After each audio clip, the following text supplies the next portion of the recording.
To label or not to label? That is the burning question on many families' minds when they have children that are struggling. I hope that I'll be able to give you some real food for thought about that subject during our time together. But first, I just want to take some time to really pat you on the back.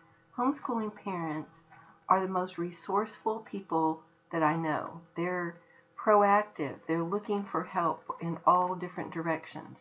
They're dedicated. They've taken the time and decided to take on the responsibility of homeschooling their children, and I just have to applaud you, especially if you have a child that struggles.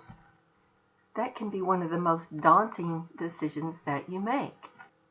I'm Jan Bedell, founder and president of Brain Sprints, and I have been where you are.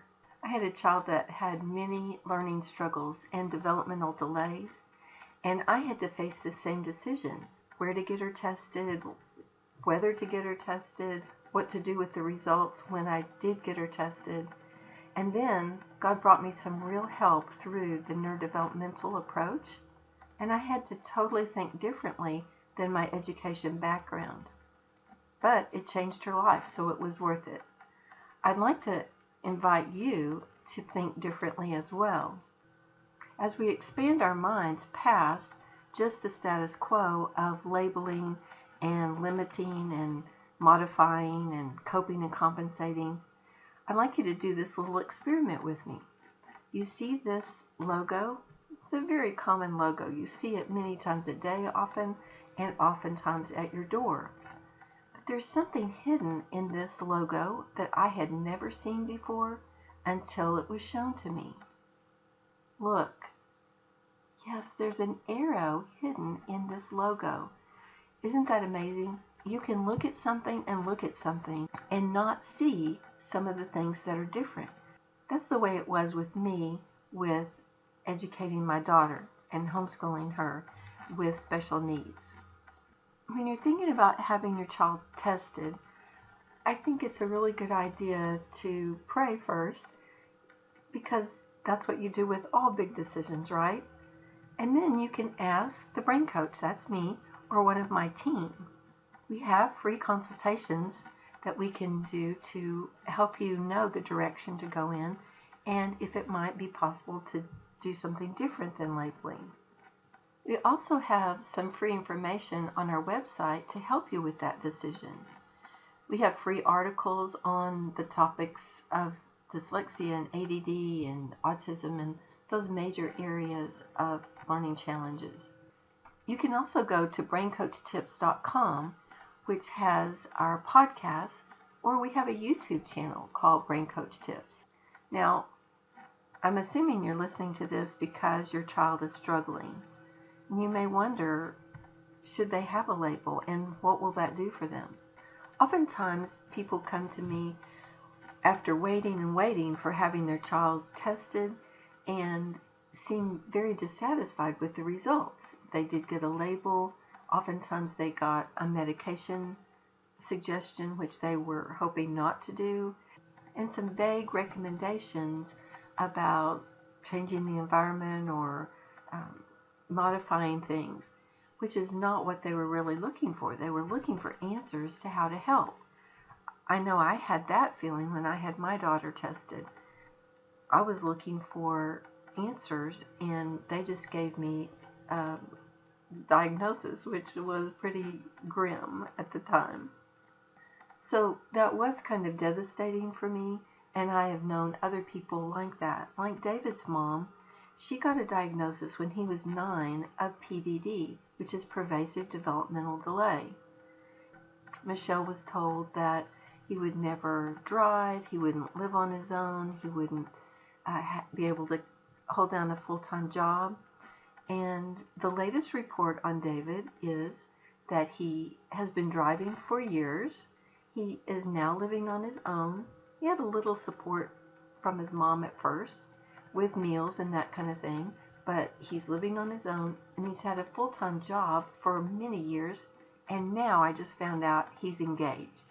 So it doesn't have to be what they say, because something different can happen if we do something different. At Brain Sprints, we look at the whole child because we know one part of development affects another area of function. Our belief is that the potential of an individual is a direct reflection of the opportunities and stimulation which are presented to them. You might say, what are you talking about, stimulation? Well, our brain is made up of nerve cells, and when the cells receive stimulation, they grow nerve networks. Now you can see there's not very many appendages here. Those are called dendrites. That's what grows in your brain. But that same cell might look like this after it's stimulated. How does that happen? We have 3% cell bodies in our brain, and 97% of our brain is connections.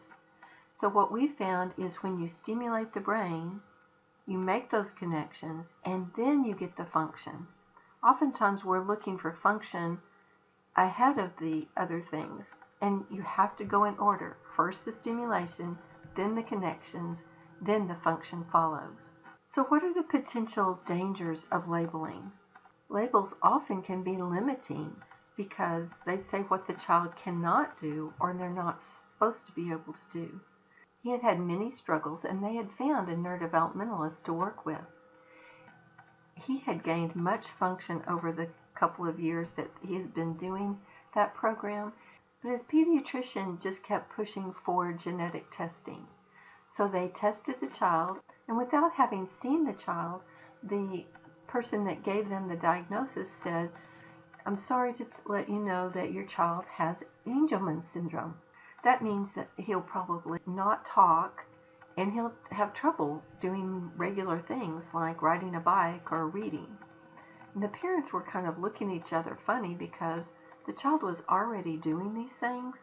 So that's what I'm saying about taking the diagnosis and the prognosis with a grain of salt, because again, when the brain is stimulated, that function can come. You can find this and more stories in this book about the neurodevelopmental approach, and also what the alternative is to some of these labels when they have the right kind of stimulation. And that can be done at home, which is the exciting thing for homeschoolers especially. From our perspective, many of the labels are just symptomatic. In other words, if you have that particular symptom, they put a check mark, and if you have enough of those symptoms, then they give you that label. What we believe is those symptoms are caused by something in the brain. Unfortunately, our educational system doesn't give much help to children that first don't fail, and then it takes a long time to get some testing, and then they put a label, and then they modify, and the child gets further behind oftentimes. So we like success stories like Daniel's. Daniel had some developmental things that happened when he was young that caused some challenges for him. When he was 14, he couldn't even read. His mom said, even sight words, he's got it one day and not the next. So not reading at 14, doing a neurodevelopmental program, and he graduated with his homeschool class on time, and then he went to college and got a 3.8 in college. Now he's a very successful businessman and father of 4. I've got to update this picture. So contrary to what is typical when a child is labeled, what happens with a neurodevelopmental approach is they actually accelerate the progress, typically. Oftentimes a year every 4 months, depending on the age of the child, in math and reading. They can quickly come up to their grade level, and an interesting thing also happens is their self-esteem comes up. They just feel better about themselves because oftentimes some of these children with dyslexia or ADD, they just think they must not be very smart when they're really oftentimes brilliant. So the key to this is finding the root cause of those symptoms that are on that checklist, stimulating the brain so it actually fixes that. Now, how do we do that? What I've found is the most successful thing is in-home programs where we teach the parents what to do at home. And we see advances in all the different areas of brain development. The brain organization, that helps the mobility, the sensory integration, the academics come up. We work on their dominance so their long-term memory is better, and their auditory and visual short-term memory, and any eye issues that may be hindering the child as far as being able to see the page correctly. That area is for tracking and convergence, the eyes working together. Some other root causes can be not from a neurodevelopmental perspective, but from a metabolic perspective. We also have free metabolic consultations that can help you in the area of guidance if there's gut issues and different metabolic situations going on. Now, the topic is to label or not to label, and we've talked about many of the reasons that you wouldn't label, but there are definitely reasons why you do want a label. If your child is going to need medication, of course they are going to need a label.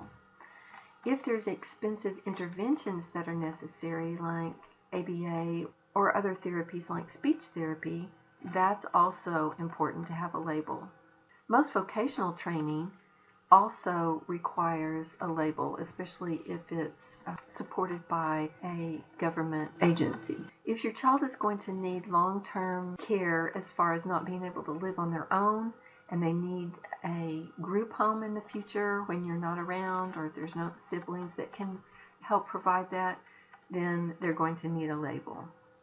If your child is in the situation where they can't really make good medical decisions and many decisions on their own, you're going to need a label for ongoing support, such as guardianship and that kind of thing. So there are definitely reasons why you would get a label. And then again, in other instances, we encourage parents to say no to labels and yes to hope. We have a really good neurodevelopmental seminar that can give you an overview of what can be done at home. And we encourage everyone to go to the brainsprints.com website to get a free auditory test kit. This is a key area of development that can change lives. It can help the ones that have severe issues, and also is a major cause of the symptoms in things like dyslexia and ADD.